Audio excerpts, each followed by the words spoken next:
Hello students, welcome to your own YouTube channel Learn English with Pradeep. I am Pradeep Kushwaha. आज की class में हम लोग the past perfect tense का अध्ययन करेंगे. पास्ट परफेक्ट टेंस क्या होता है, हिंदी वाक्यों में पास्ट परफेक्ट टेंस की पहचान कैसे करते हैं और उनको इंग्लिश में ट्रांसलेट कैसे करते हैं, या इंग्लिश के सेंटेंसेस को या टेंसेस को कैसे पहचानेंगे कि वो पास्ट परफेक्ट टेंस में है. तो आइए पहले इसकी पहचान जानते हैं, फिर इसके बाद इसका ट्रांसलेशन सीखते हैं.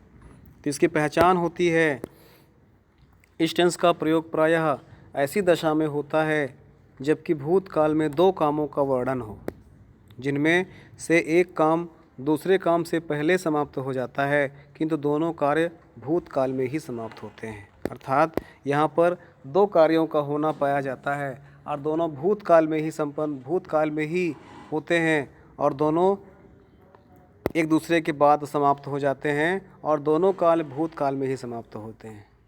इससे स्पष्ट है कि पास्ट परफेक्ट टेंस में दो कार्य होते हैं और दोनों कार्य भूतकाल में ही समाप्त हो चुके होते हैं.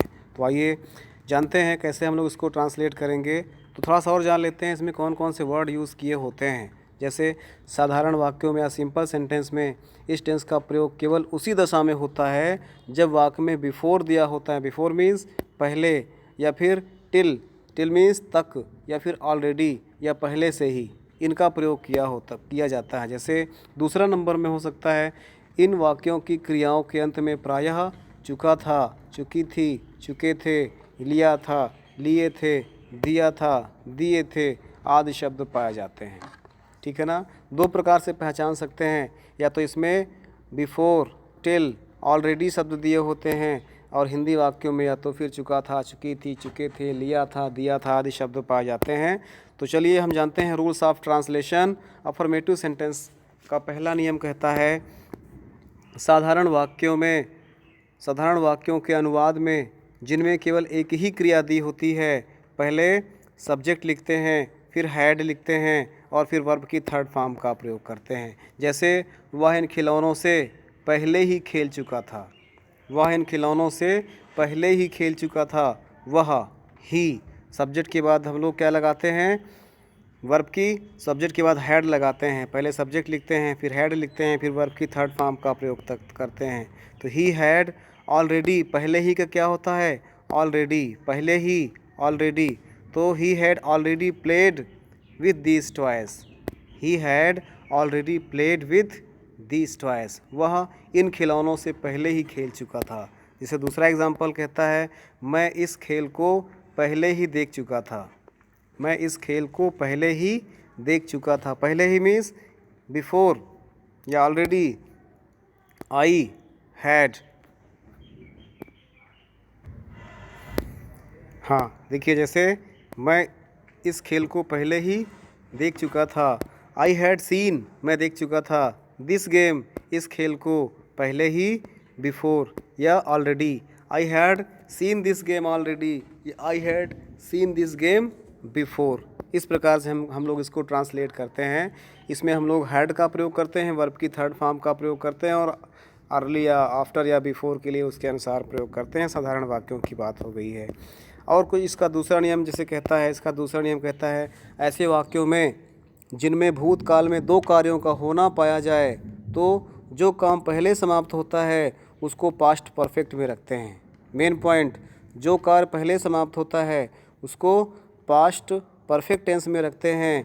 अर्थात पहले सब्जेक्ट आएगा, फिर हैड आएगा, फिर वर्ब की थर्ड फॉर्म का प्रयोग करते हैं.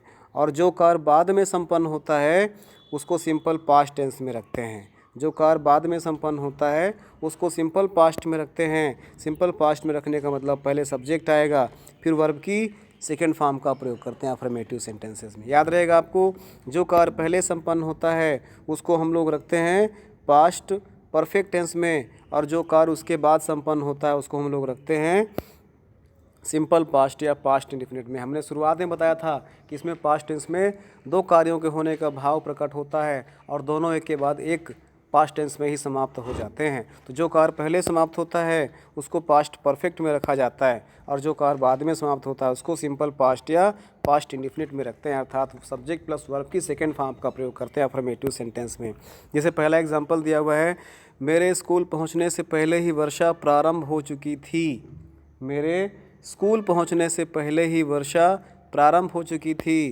तो यहाँ पर समय के लिए हो रहा है, मौसम के लिए हो रहा है, बारिश के लिए हो रहा है, इसलिए बारिश के लिए हो रहा है, इसलिए यहाँ पर हम लोग इट का प्रयोग करते हैं। तो it had begun, begun begun begun third form.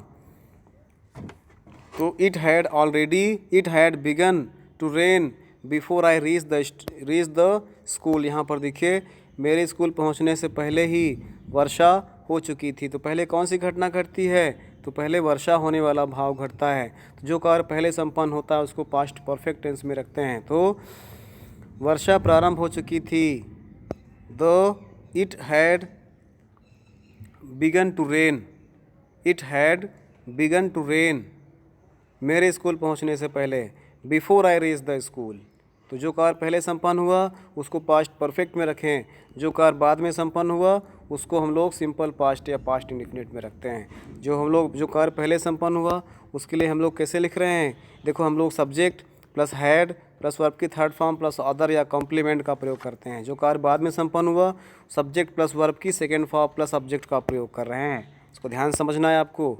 It had begun to rain before I reach the school. मेरे स्कूल पहुंचने से पहले ही वर्षा हो चुकी थी। दूसरा एग्जाम्पल कहता है, पुलिस के आने से पूर्व ही चोर भाग चुके थे। पूर्व ही या पहले ही, both are same, no problem is there, both are equal. तो पुलिस के आने से पहले ही चोर भाग चुके थे। पुलिस के आने से पहले ही चोर भाग चुके थे। पहले कौन सी घटना घटती है? पहले चोरों के भागने की घटना घटती है। चोर भाग चुके थे, चोरों के भागने के बाद पुलिस वहाँ पहुँची थी। तो बनाएंगे the thieves had run away. क्या बनाएंगे? The thieves had run away before the police came. The thieves had run away before the police came. The thieves had run away before the police केम। क्या हो गया इसका मतलब? Police के आने से पहले ही चोर भाग चुके थे। पहले क्या चोर भाग चुके थे? द थीव्स, चोर, हैड लगाएंगे, रन अवे, भाग चुके थे। The thief had run away. अब पुलिस के आने से पहले ही पास्ट इंडिफिनिट में before the police came, subject verb की second form. The thieves had run away before the police came. इस प्रकार से इसको बनाना होता है। चलिए आगे बढ़ते हैं। कुछ महत्वपूर्ण नियम की भी चर्चा कर लेते हैं। यदि कार्य में पहले या पूर्व शब्द आया हुआ होता है तो पहले समाप्त होने वाले कार्य प्रिंसिपल क्लॉज या प्रधान उपवाक्य होते हैं, और बाद में समाप्त होने वाला कार्य सबऑर्डिनेट या आश्रित उपवाक्य होता है। अतः अनुवाद में पहले प्रिंसिपल क्लॉज को लिखा जाता है, इसके बाद फिर हम लोग आश्रित उपवाक्य का प्रयोग करते हैं। एग्जाम्पल से आप लोगों को स्पष्ट हो गया होगा। दूसरा नियम कहता है, यदि वाक्य में बाद या पश्चात शब्द आया हो तो बाद में समाप्त होने वाले कार्य या प्रिंसिपल क्लॉज या प्रधान उपवाक्य को तथा उसके बाद संपन्न होने वाक्य या सबऑर्डिनेट क्लॉज को उसके बाद लिखा जाता है। अतः अनुवाद में आफ्टर के पश्चात पास्ट परफेक्ट फॉर्म आता है। जैसे एग्जाम्पल में देखिए लिखा हुआ है, खाना खाने के बाद रमेश स्कूल चला गया। खाना खाने के बाद रमेश स्कूल चला गया। अब देखो, खाना खाने के बाद ये हमारा आश्रित है, स्कूल चला गया प्रिंसिपल क्लॉज है। जब हम लोग सेंटेंस बनाएंगे तो पहले हमको प्रिंसिपल क्लॉज लिखना होता है, इसके बाद फिर हम लोग सबऑर्डिनेट क्लॉज लिखते हैं। तो स्कूल चला गया यहाँ पर प्रिंसिपल क्लॉज है। खाना खाने के बाद रमेश स्कूल चला गया। रमेश स्कूल बाद में गया, बाद में कार्य संपन्न हुआ, लेकिन जब उसको हम लोग ट्रांसलेट करेंगे तो पहले उसी को लिखा जाएगा जो सिंपल पास्ट में हो जाएगा। तो Ramesh went to school after he had taken his food. Ramesh went to school after he had taken his food. दूसरा कहता है, डॉक्टर के आने के बाद रोगी मर गया था। डॉक्टर के आने के बाद रोगी मर गया था, अर्थात डॉक्टर पहले आए थे, रोगी बाद में मरा था, लेकिन रोगी मर गया था। ये प्रिंसिपल क्लॉज है, इसलिए इसको पहले लिखना पड़ेगा। The patient died after the doctor had come. ठीक है ना, इसको समझिएगा। कई बार इसको ट्राई करेंगे, समझेंगे तो समझ जाएंगे। जैसे अगला नोट कहता है, यदि प्रिंसिपल क्लॉज की क्रिया भूतकाल में हो और आश्रित उपवाक्य की क्रिया प्रेजेंट परफेक्ट ही हो तो आश्रित उपवाक्य के अनुवाद में क्रिया भूतकाल में ही रखी जाती है। याद रखिएगा, जैसे सीता ने मुझे बताया कि उसने अपना काम समाप्त कर लिया है। पास्ट टेंस में जाएगा, समाप्त कर लिया है, या पास्ट टेंस की तो बात हो रही है। Sita told me that she had finished her work. Sita told me that she had finished her work. ठीक है ना, समझिएगा। जैसे नोट 4 कहता है तो तब का अनुवाद देन से नहीं होता, बल्कि तो या तब के लिए हम लोग केवल कॉमा का प्रयोग कर देते हैं। जैसे जब मैं घर पहुंचा तो सब अतिथि जा चुके थे। When I reached home, comma लगा दिया, all the guests had gone. When I reached home, all the guests had gone. इसी प्रकार से निगेटिव सेंटेंस की बात करते हैं। निगेटिव सेंटेंस का पहला नियम है, जैसे इसमें हैड के बाद नॉट तथा क्रिया के थर्ड फॉर्म का प्रयोग करते हैं। ठीक है ना। निगेटिव सेंटेंस बनाने के लिए जब हम लोग पास्ट परफेक्ट टेंस को निगेटिव सेंटेंस बनाते हैं तो उसमें हम लोग पहले सब्जेक्ट फिर हैड, और हैड के बाद हम लोग नॉट का प्रयोग करते हैं और वर्ब की थर्ड फॉर्म का ही प्रयोग करते हैं। जैसे इसका एग्जांपल देखिए, धोबी के आने से पहले वह कपड़े नहीं धो चुकी थी। धोबी के आने से पहले वह कपड़े नहीं धो चुकी थी, वह धो चुकी थी। फेमिन जेंडर है ना, तो शी का प्रयोग करेंगे वह के लिए।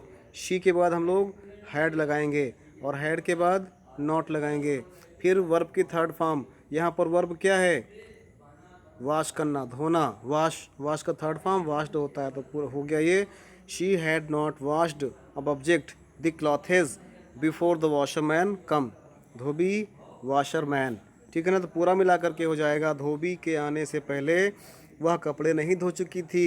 She had not washed her clothes before the washerman come, sorry before the washerman came. अब यहाँ पर देखिए ध्यान से, हम लोग दो कार्य हो रहे हैं, धोबी का आना और कपड़े का धोना। जो कार्य पहले संपन्न होता है उसको हम लोग पास्ट परफेक्ट में रखते हैं, और जो कार्य बाद में संपन्न होता है उसको हम लोग पास्ट इंडिफिनिट में रखते हैं। तो यहाँ पर धोबी के आने से पहले वह कपड़े नहीं धो चुकी थी, अर्थात धोबी के आने से पहले वह कपड़े नहीं धो चुकी थी, तो पहले वह कपड़े नहीं धो चुकी थी आ जाएगा। तो she had not washed the clothes before the washerman came. तो ये हमारा जो है she had not washed the clothes, ये हमारा हो जाएगा पास्ट परफेक्ट टेंस में। ये हो गया पास्ट परफेक्ट टेंस में। और उसी प्रकार से बिफोर द वॉशरमैन केम, ये हमारा हो जाएगा पास्ट इंडेफिनिट टेंस में। ठीक है ना, इससे स्पष्ट होता है, इससे समझिए। जिस दूसरा एग्जाम्पल है, मुझे कल तक आपका पत्र नहीं मिला था। मुझे कल तक आपका पत्र नहीं मिला था, तो मुझे पत्र नहीं मिला था। I had not received your letter till yesterday. I had not received your letter till yesterday. तो इस प्रकार से आपको बनाना है निगेटिव सेंटेंस। निगेटिव सेंटेंस का दूसरा नियम देख लीजिए। निगेटिव सेंटेंस का दूसरा नियम कहता है, यदि वाक्य में कभी नहीं लिखा हो तो हैड के बाद हम लोग नॉट का प्रयोग नहीं करते, बल्कि नेवर का प्रयोग कर देते हैं। जैसे उसने ताजमहल को पहले कभी नहीं देखा था। क्या एग्जाम्पल है, उसने ताजमहल को पहले कभी नहीं देखा था। उसने he had never seen the Taj Mahal before. पहले का क्या होता है, बिफोर, तो पूरा मिलाकर हो जाएगा, उसने ताजमहल को पहले कभी नहीं देखा था। He had never seen the Taj Mahal before. चलिए आगे बढ़ते हैं, इसका इंट्रोगेटिव पार्ट देखते हैं। इंट्रोगेटिव सेंटेंस कैसे हम लोग बनाएंगे। तो इसका पहला नियम है, जिन क्रियाओं के प्रारंभ में क्या हो, अर्थात जब सेंटेंस में प्रारंभ में क्या शब्द लिखा होता है तो उसको अनुवाद बनाने के पहले हेल्पिंग वर्ब हैड को हम लोग पहले लिखते हैं, फिर सब्जेक्ट का प्रयोग करते हैं, फिर वर्ब की थर्ड फॉर्म का प्रयोग करते हैं। कैसे, पहले अगर हिंदी वाक्यों में क्या शब्द पहले लिखा होता है तो इंग्लिश में ट्रांसलेट करते समय पास्ट परफेक्ट टेंस में हैड को पहले लिखा जाता है। हैड के बाद हम लोग सब्जेक्ट लिखते हैं, फिर इसके बाद वर्ब की थर्ड फॉर्म का प्रयोग करते हैं। जैसे पहला एग्जांपल है, क्या पुलिस के आने से पहले ही चोर भाग गया था। क्या पुलिस के आने से पहले ही चोर भाग गया था। यहाँ पर क्या शब्द पहले आ गया, तो हेल्पिंग वर्ब हैड को हम लोग सेंटेंस में पहले लिखते हैं। Had the thief run away. Had फिर सब्जेक्ट आएगा, द थीफ वर्ब की third form, run ran run, run away last में, before the police arrived. The police के आने से पहले ही चोर भाग गया था।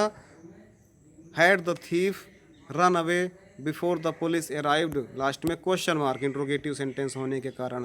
दूसरा क्वेश्चन एग्जाम्पल कहता है क्या डॉक्टर के आने से पहले मरीज मर चुका था? क्या डॉक्टर के आने से पहले मरीज मर चुका था? अब देखो यहाँ पर भी हिंदी में क्या शब्द पहले आ गया है, तो उसको जब हम लोग ट्रांसलेट करेंगे इंग्लिश में, तो हेल्पिंग वर्ब हैड को पहले लिखा जाता है। तो हैड, फिर सब्जेक्ट द पेशेंट, फिर डाई मीन्स मरना, डाई का third form died. Had the patient died पहले, बिफोर द डॉक्टर केम। यहाँ पर दो कार्य हो रहे हैं, डॉक्टर के आने से पहले मरीज, क्या डॉक्टर के आने से पहले मरीज मर चुका था? तो पहले मरीज मर चुका था फिर डॉक्टर आए थे, तो जो मरीज मर चुका था had the patient died before the doctor came.